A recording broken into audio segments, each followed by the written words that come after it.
Adam Krikorian, welcome. Thanks, Simon. Great to be here. It's been a bit, but I'm happy to be on the show. Yeah, thank you very much for your time at this very busy period in your life, but you certainly know how to manage that. Very proud Armenian American, the community you take great pride in. So I say, Barev, Adam. Is that right? Yes, Parev. That's about all I know of Armenian. I am from. Both of my parents are Armenian, 100% Armenian, so I'm the full thing. Unfortunately, I only knew one of my grandparents growing up. My grandmother, who was born here in the U.S. of A. So I think I had two of my grandparents migrate during the early 1900s, and yeah, very proud of Armenian. Hey, I looked up some of the common traits and the generalized common traits of Armenians, and there's five that come to the top of the list. Resilience. Resilience has shaped the Armenian identity and reflected in the perseverance and strength of its people. I mean, that's pretty true to you. That's the first one. A strong sense of community, and we see that a heck of a lot with you and your coaching and your very special teams that you work with. You're very hospitable.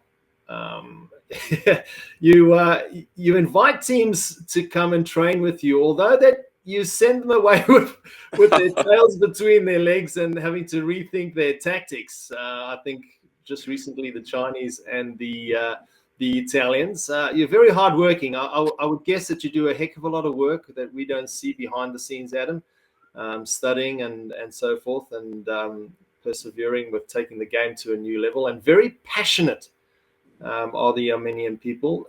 Now, I see a heck of a lot of that on pool deck, but Wow. you control that passion. I've Well, never seen you get in trouble with a red card. Have you ever had a red card? I yes, I've had a red card once. Danny from Australia gave me a red card. But truth be told, I was actually trying to get a red card in some ways. So I don't blame him. I deserved it. I kicked it home. But I'm passionate. I lose my cool a little bit. I would say more so in training and in practice than in games. In games it's time to enjoy yourselves and be in the moment, and you need to be sharp during the game as well. If you're coaching and managing a game, you can't let your emotions get to you too much. You need to stay focused on the task at hand. I will say, Simon, I've done a lot of water polo interviews, but no one's ever talked about my Armenian heritage, and certainly the traits that are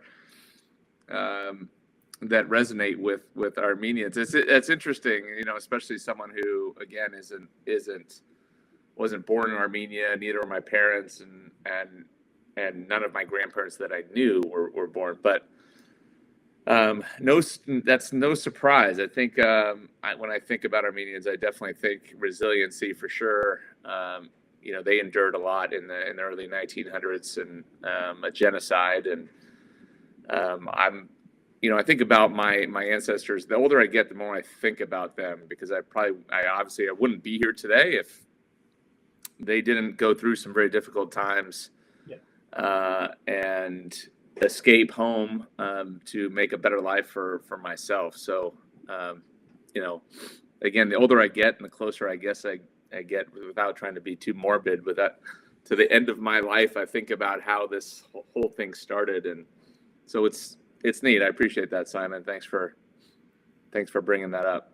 Yeah, no, five traits that certainly are very true to yourself. And you hear a lot of your players when they have interviews as well talk about that sense of community and family within the team and how much you mean to them. Yeah, they talk pretty highly of you, Adam Krikorian, and I was big smile on my face when I saw those traits of the Armenians. Yeah, well, I think it also depends on who you talk to. There's some people who might not necessarily agree with you and their feelings towards me. I think as a coach and I think as a leader in any organization or business or team, you're going to make some people happy, certainly, but you also have to be able to accept the criticism and understand that there's going to be plenty of people out there that don't like you as well. That's kind of part of the job, and you have to stay focused on doing what you think is right. And as long as you do what's right, you feel good about it in your heart, then it's easy to move forward. You talked a little bit about your business face, which you put on at training more so than in a game. The game is your happy face. We interviewed Stefania Haralabidis, your great left-hander in Tokyo. Retired now she is, but she made notes of these two different faces of Adam Krikorian. Oh, did she? I didn't. It's highly respectful of you, but she said some days there's a real business face that comes out on Adam Krikorian. I need to catch that interview. Yeah, Steph more than anyone might know that face, because Steph was someone who I love dearly and means a great deal to me. And I would like to think I helped nurture her along, but there was also a lot of tough love with Steph as well, to try to get her up to speed with how we do things. And she's just a phenomenal player and an amazing person. Yeah, it came through in the interview, Adam. It was very special. Not only do you give these young ladies or women an opportunity to aspire to the highest level in water polo, but you send them on in life as beautiful people. And she came across as such a beautiful person, did Stefania Haralabidis. And she played in our Australian Water Polo League, and we were very fortunate to get some of her time. And she did travel with her Olympic gold medal. So that's how much pride it meant to her. And showing off her Olympic gold medal as that ambassadoress for our sport. Yeah, well, she's one of the fastest players I think I've ever seen. Just amazing. I think she is the fastest player I've ever coached. I've ever witnessed. She could just do so much damage with her speed, and so happy. I actually tried to get her involved with our program back in 2013, and I don't think she was quite ready for it at that point. But after 2016, she seemed ready to make the move and had matured a little bit and was, I think, ready to put in the work that was required to be successful. So happy to see her. I still keep tabs with her. She's always traveling the world, seems like, with her twin sister. So it's difficult to follow her, but I love shouting out to her every once in a while, just kind of in a random note. Brilliant stuff. Hey, 3-time Olympic gold medals, and you're in the race for the 4th. You're one of 3 nations, obviously the Great Brits, which I think our sport doesn't talk highly enough of, is what the Great Brits did early in the 1900s in the men's competition, then the Great Hungarians in the early 2000s, and yourself. Now, how tough is it for a coach, yourself, to narrow down such incredible talent pool that you have in the United States to just 13 athletes? Yeah, it's difficult. It's one of the hardest jobs, and I don't think it's just difficult for me. I think it's anyone who's in this role, and especially, it's such a sensitive topic right now, because I know we've already named our team, but I know a lot of people are still, fretting that decision, and you think about how many players are playing in our own countries. Which are obviously tens of thousands, depending on maybe where you are, and to dwindle that number to 13 is hard, no matter where you're from. Obviously, we like to think we have a good talent pool to draw from, but it's just a difficult decision. But in a lot of ways, the process, similar to what we were talking about being Armenian and being resilient, it's the resiliency and the hard work and the passion that is required to go through that process and then make it there in the end is what prepares you for, what's ahead, like an Olympic Games or World Championships or maybe even your first job interview, down the road. So it's a difficult process. It's a difficult job, but at the end of the day, you, as a coach, similar to what I said earlier too, it's just about, doing what you think is best, picking the best 13 that not always the best players, but the best team, the best 13 athletes that form the best team is and I think the one thing I would say that's a little bit different for me than it might be for some other teams is that we get to spend, especially this last year, we get to spend a lot of time with our athletes. We go into kind of full-time residential training. We don't let them play overseas or do anything like that. So we have I would think just more data points to be able to draw from to be able to make that decision. Whereas I'm thinking about, the Hungarians are in town right now, or the Italians were in town last week, and they're all playing in their leagues and their own teams. And you can certainly evaluate them then, but then they all come together and you got to make a decision in 3 weeks or 4 weeks time. That might be even more challenging than what we have to do. So you're saying your system's the way to go? Well, I don't know about that. There's pros and cons. I think our system it's great in that sense. I really enjoy the time that we get to spend together. The training that maybe it's me being a control freak, but the training that we get to arrange and we get to create the environment and the culture. Yep. I think it's easier in that sense. There's a lack of games. We don't get the game experience that probably that the Europeans do, or be able to see all of the different types of players and to kind of learn from them. And then I think the big disadvantage for us is just, obviously after college water polo here, there's nothing in the States for them. There's some masters water polo, but there hasn't been anything. Hopefully that changes, but it's difficult to keep people around. I see some of these players, like if you look at the Spanish team, for example, I don't know how many. I mean, it seems like there's a bunch still from even 2012 when I first coached in that first Olympic game. So they seemingly stick around for forever. This is part of their life and their fabric, and we struggle to keep that going. In order for them to continue to play, they either have to coach and so train with one of the college teams that they're coaching with, or they have to go overseas. And some people just aren't interested in going overseas to play, unfortunately. Yeah. Hey, you announced your team on the 30th of May. A mix of 6 and 7. 6 of the best, I name them. 6 returnees from Tokyo. 5 of them with Olympic goals already. The leader, Maggie Steffens, just an incredible leader she is. And then a lot of people talk about Ashley Johnson and how great she is. But I like to say the combination you have with Johnson and Longan. I mean, there's some days that Johnson's not on song, but you have full faith in Longan to put her in, and she does a great job. So that combination is just incredible. Rachel Fattel, I think I read that you called her the glue in the team. Is that right? She's that quiet achiever, Rachel Fattel. And then you got Kaylee Gilchrist, the miracle girl who came back from adversity and just keeps going. And then the creator is Maddie Musselman. I mean, those top 6 are just incredible athletes. Talk us through those 6.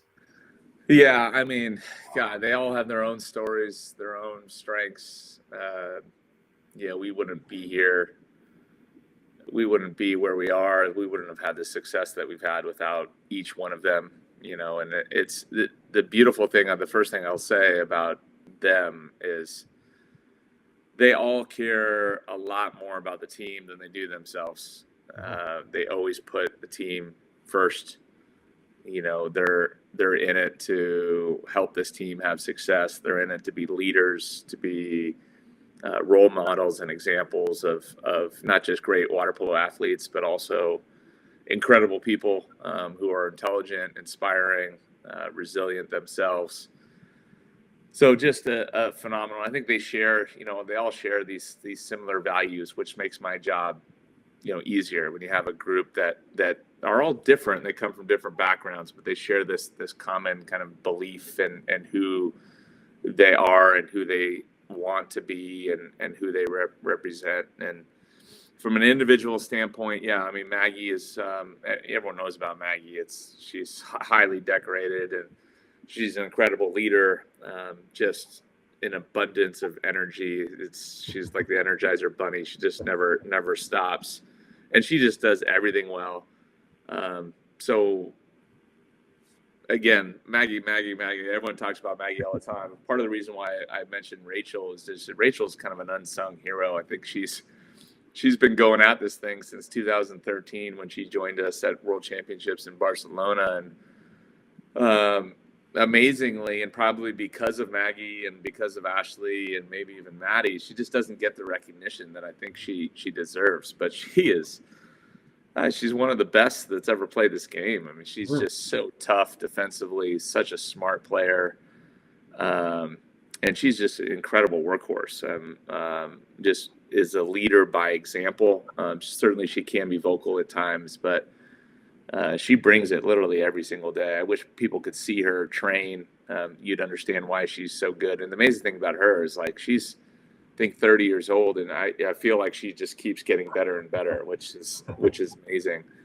Yeah, Maddie Musselman. I mean, you're one of the most talented players I've ever seen. Just can do it all as well. Moves in the water unlike anyone. Just covers.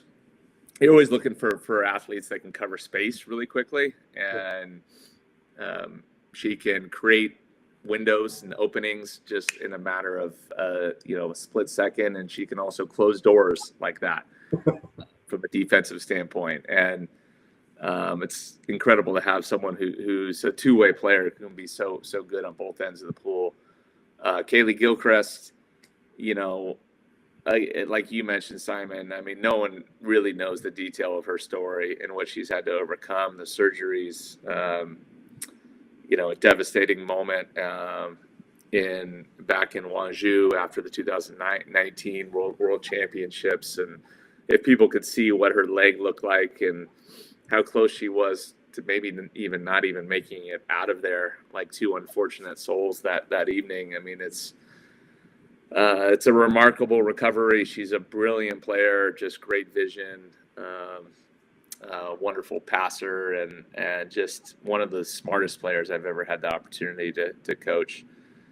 And then, did you mention Amanda too, or is that your two goalkeepers? Talk us through that combination. Oh yeah, Ashley and Amanda, of course. How do I forget those two? I mean, Ashley is just a remarkable talent. I mean. But it's been fun to watch her journey, especially for two reasons. One, to see her work ethic grow and her competitiveness grow. She's actually always been very competitive, but she's really truly learned how to be a pro and just how she takes care of herself and how she works. I think when she first came in, she was certainly wet behind the ears, was trying to figure out, wow, like almost like, is this how it's done? This is how hard you're supposed to work. But she's really embraced it now and has been a true professional. I don't know if there's anyone better in the world than her. And yeah, it's been amazing to watch her and Amanda, have this great competitiveness between them, but this incredible respect that they have for one another and the work that they've put in. And you talk about two people, I mean, you look at the color of their skin and you can obviously see the difference there immediately. But you got two different people coming from two completely different backgrounds, and to watch them share their history and their backgrounds. There's so many days in which, I remember, and maybe not as much now because they know each other pretty well, but I remember them training together and they're having these in-depth intellectual discussions about their upbringings and the political issues that are going on in our country. And I mean, deep stuff. I mean, stuff that they're not talking about water polo, and I just kind of let it go because it's just fascinating to watch. But it's a credit to both of their maturity level. And Amanda has been, you said it, Simon. I mean, we've played her in huge games, and she's just as, maybe is not quite as talented and as gifted, and I would say that to her. So I feel comfortable saying it, that not quite as talented or as gifted as Ashley, but I'm not sure anyone is. She's just a incredible worker and a student of the game, and someone, if Ashley's not in there, we have full confidence in to be able to get the job done as she's done before. Two special defenders coming in, Jordan Rainey and Emily Osmus. Is that how I say her name? Osmus? Yeah, Osmus, yeah. Osmus. Talk us through those that defensive pairing. Yeah, Jordan has been on the team for quite some time. She was, her story is unique, and that she was, really the last person cut from the last games, and that was a heartbreaking decision for that she had to endure. And I'm just incredibly proud to see her come back. That's not easy to come back when you're this close to making an Olympic team, and you don't quite make it. It's so challenging, and I know that there has been some tough times, over the last 3 or 4 years to kind of get through that. But again, I think that's made her stronger. I feel like she's a veteran for us, even though this might be her first Olympic Games. I put her right up there with the names that you were listing before, and then Emily is kind of the other end of the spectrum, just our youngest player, just continues to grow literally every day, just is getting better and better. And that's what happens with these young ones when they're exposed to some good training and some great competition. And she's really grown physically. She's worked hard in the gym and has really improved skills. And for her to be kind of to be able to use as a defender in moments for us, I mean, shows, talk about resiliency. You got to be a very resilient to be a defender, and because you're constantly getting ejected all the time. So your ability to be able to bounce back, and it shows to her resiliency and her mental toughness, and she's got a big future, I know, ahead of her. So hopefully this isn't the last games that she participates in. Definitely not. Talk about those exclusions off the ball and how important center forward pairing is, and that's Tara Prentice and Jovana Sekulic. Talk us through those two new faces in your team. Yeah, both great. We lost. It's no surprise. I mean, we no secret. We lost some incredible players from over the last two Olympic Games. You talk about Cammie Craig, one of the best to ever do it. Melissa Seidemann, same thing. I mean, a two-way player that could defend and be a center for us, and just so strong and so dominant. And then Aria Fisher, who, by this last Olympic Games in Tokyo was, I thought, one of the best, if not the best centers out there. And, they probably all could still be playing a little bit, and for whatever reason they decide to move on. So it makes it difficult, to be able to find the next people. But Tara and Jovana have again, they've grown a tremendous amount. I mean, Tara has been with us kind of since the beginning of this quad, throughout it, even towards the end of last quad. But she's just an incredible athlete. She just keeps getting better with more experience. And Jovana is someone who, Serbian born, came over to the States, and goes to Princeton. I don't think is necessarily, I know it just hasn't had the experience that some of these other women have. So, when she first started for us, I don't think that anyone would have predicted her to be on this team, but it's a credit to her competitiveness and her drive and her determination. She's got that, hard-nosed Serbian way about her that I really love, and it brings some diversity to our group. So she's she's accelerating like, similar to Emily. She just keeps getting better and better, and I think this is the beginning of a really special time for her and in her life, not just in this this quad, but hopefully quads to come. Hey, the last three is Stanford Cardinal attackers, 2023 NCAA champions, Ryan Neuschel, Jewel Aroma, and Jenna Flynn. Talk us through that. Those three athletes. Yeah, I mean, you mentioned those three, and my face just kind of automatically lights up because they're all so damn funny. They bring a lot of humor actually to and a lot of joy to the group. So there's always, we could talk water polo all we want, and they're obviously great players. But you need people that are going to bring some energy and bring some life and some humor. Maybe not take themselves so serious sometimes as the rest of us do. So I literally, that's the first thing that kind of pops in my mind with each one of them. But they're all, versatile attackers. Varying speeds, can all put the ball in the back of the net, and I would say just each one of them just have this courageousness about them, no matter their youth or inexperience, there's no moment that's too big.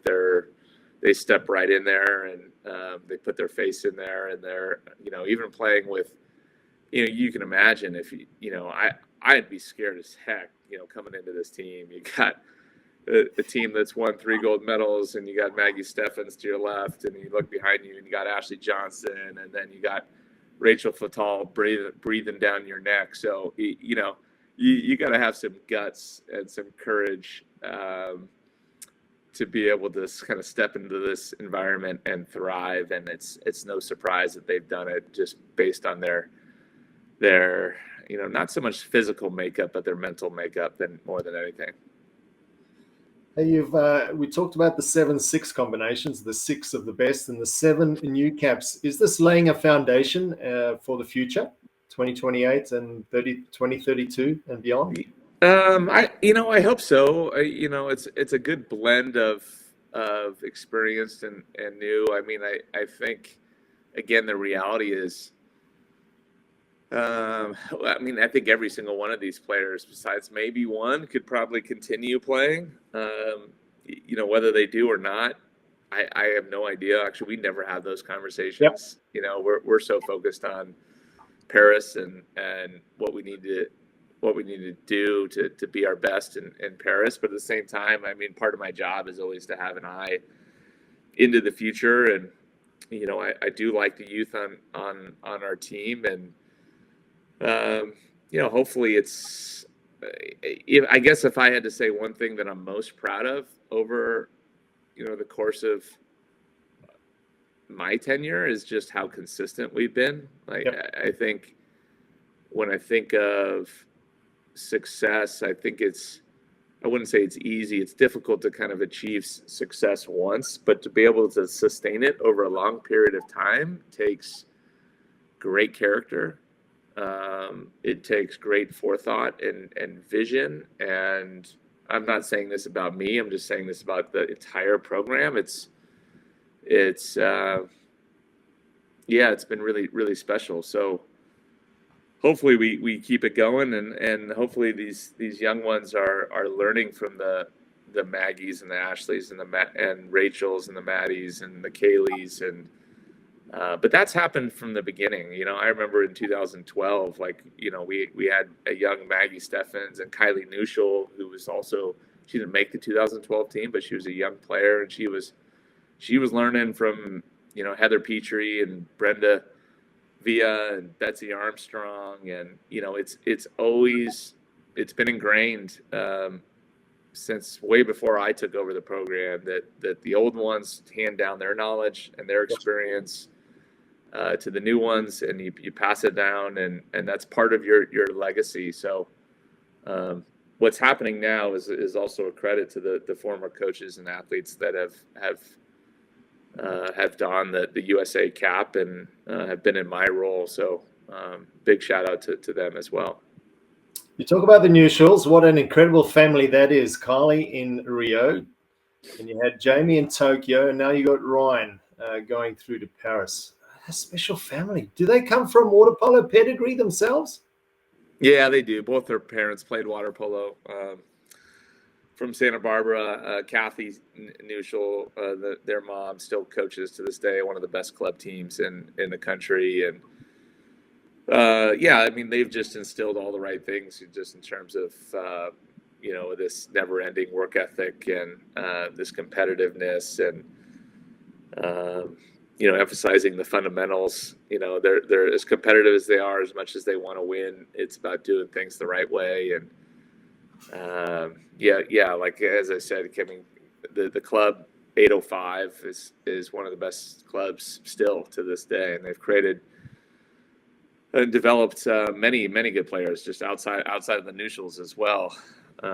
So it's something in the water, I guess, in Santa Barbara, and similar to what I've said about the veterans kind of handing down that information, that institutional knowledge and the way of doing things and the standards. I think it's been even done with the Nuschels, starting with Kathy and Peter, and then handing it down to Kylie, and then Kylie's handing it down to Jamie, and Jamie to Ryan, and so forth. So they're all different, though. I'll tell you that. It's been fun getting to know each one of them uniquely and seeing what they bring in a different way to each one of our teams. Talked a little bit earlier, and you're only as good as your support around you, Adam. You got a couple of new faces on your support staff going to this Olympic campaign. Talk us through your support staff. Yeah, I mean, we have an army of support staff. So it's it's hard to shout them out all, yep. But I have two assistant coaches, Chris Oding, who Chris has been with us since 2013, and he was a stud himself. He was a guy I looked up to when I was playing. Was an Olympian in '96, captain of the 2000 team in Sydney, as you might know, Simon. And he was, he's been with us for 11 years, and he's one of the great teachers of the game. Just knows how to explain things the right way to be able to really connect with the athletes. And he's got just a great sense of composure to him that I think is so important to have on a staff, especially when things get difficult. Molly Cahill is brand new. My other assistant coach, who's been with us now for 3 years. I actually coached Molly back at UCLA when she was there as an athlete. So we go back a long time. She's so tough, such a was a hard-nosed player, very detail-oriented. At times can be tougher on the athletes than me, even at times. There's just a certain standard and expectation, not to necessarily not necessarily like the wins and the losses, but how you're doing things, how you're competing, how you're preparing. And, as I get a little older and a little bit more tired, it's nice to have people that can kind of grab a hold of the reins at times and be able to supplement what I might not be able to bring at times. And she certainly does that. And then we have a bevy of support staff, from our whole medical team to our athletic trainer and doctors and dietitians and sports psychologists and our strength coach, and now we have a position that's been created in USA Water Polo that kind of someone that runs our academy or kind of oversees a little bit of our pipeline. So all of these people play integral roles, and honestly, I mean, this is what I love the most about this process. Forget the wins and the gold medals and what that it's just, I love working with people who are passionate, who are doing it for all the right reasons. They're doing it to try to make the lives of these young athletes better, to try to teach them lessons along this journey, to inspire them to be their best selves. And each one of these these staff members is so humble in their process as well, and it's just, it's a blessing to be able to do it with people who, share the same values, but then are also just incredible people, like people that you're traveling, this, I mean, like you travel the world with these people, like this is your family, you're gone for 4 or 5 weeks at a time. So you better like the people that you work with, because if you don't, it's going to be a miserable 4 or 5 weeks. And I can say wholeheartedly, it's been the time of my life being able to have this second family on the road. And I can't thank them enough for everything they've done for our program. Hey, there's one person you missed, and you've evolved your high performance department to now including a hype manager. Flavor Flav, talk us through Flavor Flav. You know what I'm saying? I don't know where this thing has gone. I mean, I have had nothing to do with this. This was started with Maggie, and I think her agent and the connection there. And Maggie had put out a post, and Flav has been great. I mean, I'm referring to him as Flav now. He's not even just Flav. That's my main man. Yeah, I'll say this on behalf of all water polo players and coaches and team officials. I mean, we always feel like we're the, we're like the kid that just never gets any respect, in school. I feel like we all think we think our sport's the best. We want what's best. We don't understand why more people aren't interested in it. So, we just feel like I think we all feel like we're disrespected in some ways. So when you get someone that has some influence and celebrities who are interested in your sport, it's a big deal. And he's been an incredible hype man. I mean, he literally is a hype man. He came to our game in San Diego against the Italians, and the game was going on, and the fans were just, flocking him.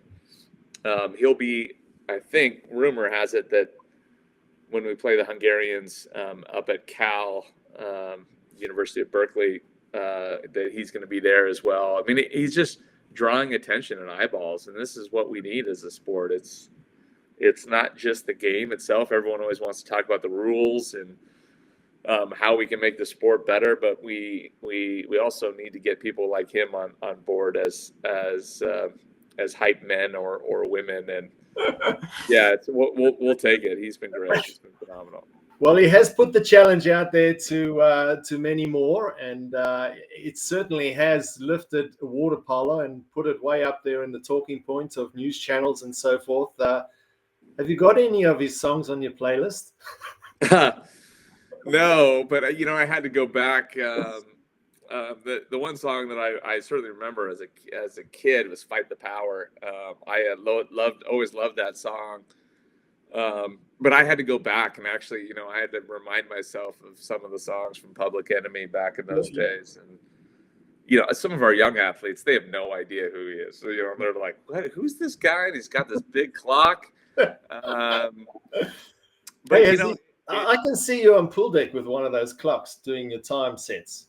I might just do it if I don't want to steal his thunder, but if Flav hands me down one of those clocks, I might just do it. I don't know about in Paris at a big game, but no. Hey, he has been challenged by Maggie to get in and throw the ball around. Has that happened? It hasn't happened, but I actually, you ask at a good time, because I actually just got off the phone with our director of communications, and we're trying to make it happen. It may happen next week before the game up at Cal against Hungary. So yeah. Stay tuned. I think I'd be interested. I think that hype's going to go away pretty quickly as soon as he jumps in that water. I don't know how he's got a tremendous amount of energy. The amazing thing is, I don't know if I should be saying this, but he's 65, I think. Yeah. And, when you meet him and you talk to him, and you just see him out there, you're like, there's no way. I mean, he seems like he's because of the energy, he seems like Yeah. he's 25. Yeah. So I'll be interested to see how he does in the water. We'll make sure we'll take it easy on him, but that would be a fun day if we get that opportunity. Yeah, brilliant stuff. You've just come back from Paris. It was more of a reconnaissance trip, just more. You played against France and you beat them 12-6. And hey, they're doing quite well with only 6 teams in their league in France. We interviewed their captain a couple of weeks ago, and she was quite impressive to listen to, and where the French league is, and what players they can only draw from. But it was also nice to see your players doing a bit of the touristy stuff. So you've got that out of the way, and the next trip to Paris is a business trip, right? Yeah, that's the plan. I mean, we went over there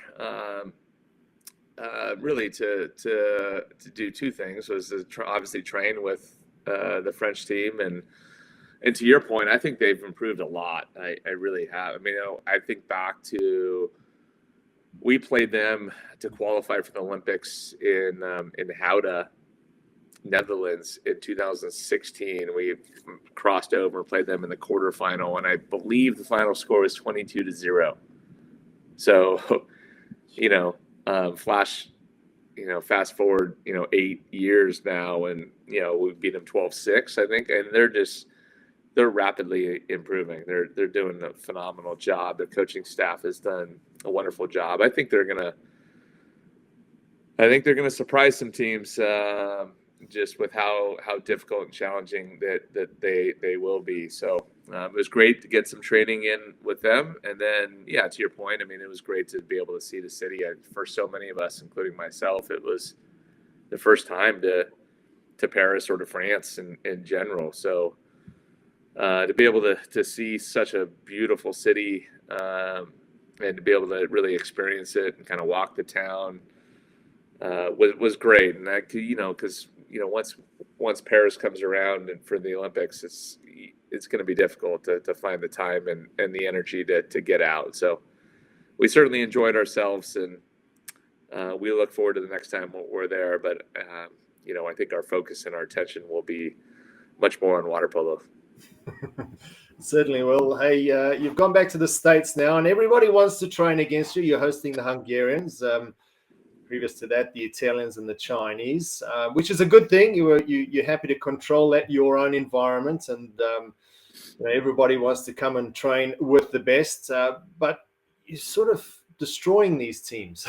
You're sending them away with their tails between their legs, which is not your problem. They go away and have to rethink their strategies and their tactics.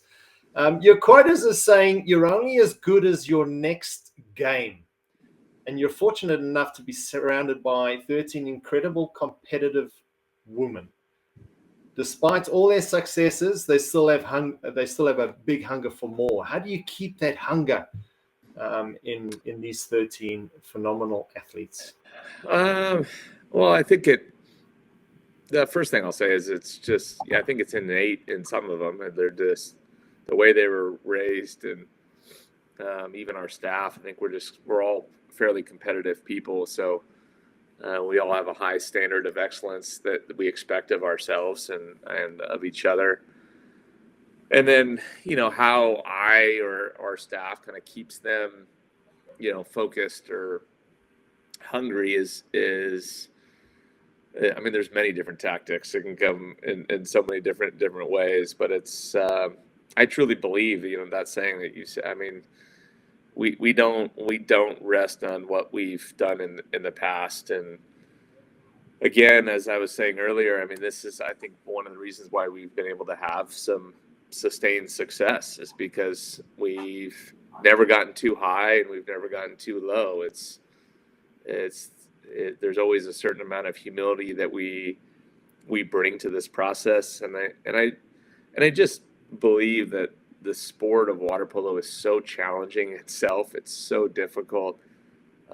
Luckily, I don't play it anymore. I just get to coach it. That you're just constantly failing all the time in our sport, because just the nature of trying to tread water and stay afloat and keep your head above water, and then try to figure everything else that's going out around you. So you don't have time to rest. It's just, you don't have time to think about what you've done before in the past. Because if you do, even in the sport, in a training, in a game, that I think you're gonna fail fairly quickly. So hopefully we can keep that mindset all the way through the games and even through the tournament.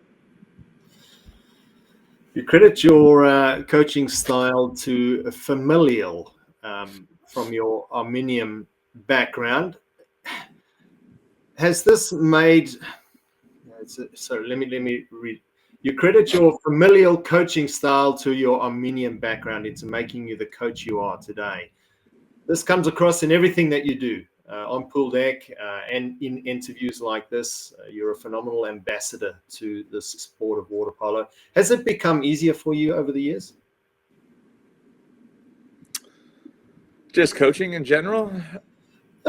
Yeah, I think being that ambassador, and saying the right things. You seem, Adam, you just seem to say just everything's, obviously you're very well read and you're very experienced, but you never come across as arrogant. You just come across as such a gentleman, and you sell our sport so well. Yeah, I mean, I wouldn't say it's gotten easier. I take the role of ambassador, whether it's ambassador for USA Water Polo or ambassador for the sport in the entire world. I take that role very seriously. It's when you have an opportunity to have an impact on a community, a team, a group of people, maybe even the world. Mm-hmm. You better take advantage of it, because you're talking about inspiring others to just be better and to act in a professional way. And I don't understand where arrogance comes from, to be honest. I really struggle with people who put themselves above everyone else. I would like to think I'm a product of Gary and Joyce Krikorian, my parents, who instilled the right values in me. I'm also a product of my two brothers, Blake and Jason, kind of how we were raised. We were raised in a way in which, we certainly put family first. There was this hardworking, competitive approach. But there was a way in which you were supposed to treat other people, and just the old saying, treat others how you would like to be treated yourself. Yep. I remember many times, just even as a youngster, my father would be, he had a bit of a temper himself, and he was very competitive, and he was my coach and certain, not in water polo. I don't think I ever saw him swim a lap. But he would coach, and he would always do such a great job of even when he was coaching me in youth sports as a youngster, he'd always be congratulating the other opponents and the other teams. He'd be the first to, even his own kid, I think I would be the last in line in terms of who he would say great job to. He'd be so good with the other kids, the other coaches. We'd be watching a sporting event, like a professional sporting event, and he'd always make sure to point out the mutual signs of respect that you may see during a course of a game. And it may be, at the end of a game when coaches handshake or hug. It may be when a player even says in the middle of the game, like, "Hey, nice, that was a nice shot." Like, gives them credit, and he'd always point out that stuff. And so for us, you're just following in line with what you see modeled every day. So I take that to heart. That's part of my responsibility in some ways, is to push to carry my father's legacy on, and my entire family's legacy on. And life's too short. I unfortunately, I've experienced a lot of heartache in my life, losing really important people in my life.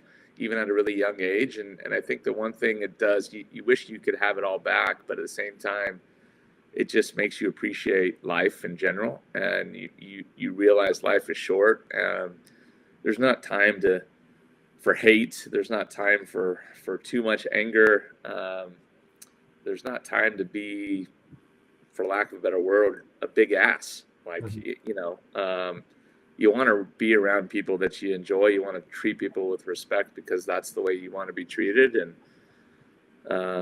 hopefully I've done that. I'm not the best at it all the time, but it is important to me. And it's just as important as, and more important than winning any gold medal. Well said, Adam. You certainly are very good at it. That is for sure. Hey, moving towards Paris, 10 teams, 10 phenomenal teams, obviously without the Russians. On any given day, one of those 10 could snatch the gold from you. How do you reinvent yourself as the American team and push the standard so that you stay ahead of the pack? I think reinvent is a great word. I don't know if it's reinvent as so much though as so much as it's just being adaptable and flexible. And again, it kind of comes back to just this idea of being humble and understanding that it's not always just the result at the end. It's embracing this journey and this process of learning and constantly being in a position where you feel like you can improve and having a flexible mindset. And you're just, there's problems in equations, I would say, if I had to relate it to math, that are constantly being thrown at you, and you have to, and they might look a little different. You're constantly trying to, find the solution to that problem. Or that equation, and sometimes you have to go about it a different way, and you have to be open to what you see across the world. I mean, I've learned just as much from other people as people have learned from me. So, I mean, one of the great things about being on the international circuit, which is partly why I left UCLA. I had a great job at UCLA. I felt like I was a bit stale. And now when you train, we got the Hungarians in this week, as you said, we had the Italians last week, we had Australia and China in March, and everyone's got their different style. And you as a coach, you're just observing everyone, and there's so much you just pick up from, and you'd be like, oh man, that was a great drill. I'm going to steal that. Or I love the way this athlete did this. Let's steal that, incorporate that. I love what they're doing tactically on their 5-on-6 or their power play defense. Let's steal that and incorporate that. So we don't look at ourselves too high to be like, we do what we do and what we do is so unique and it's so special that no one else does in the world. No, it's like, it's actually not what we do. It's more about how we do things. And again, just constantly learning from other people, and that's allowed us to be able to be adaptable and flexible to maintain some type of success over the years that we've been doing this. Brilliant stuff, Adam. Time's not on our side, and I know you've got things to do. Hey, 24 days to Paris. The opening ceremony on the 26th of July. Your first game, 27th, which is at 3:35 against Greece. But just before then, if I read correctly, 22nd of July, a milestone birthday for yourself.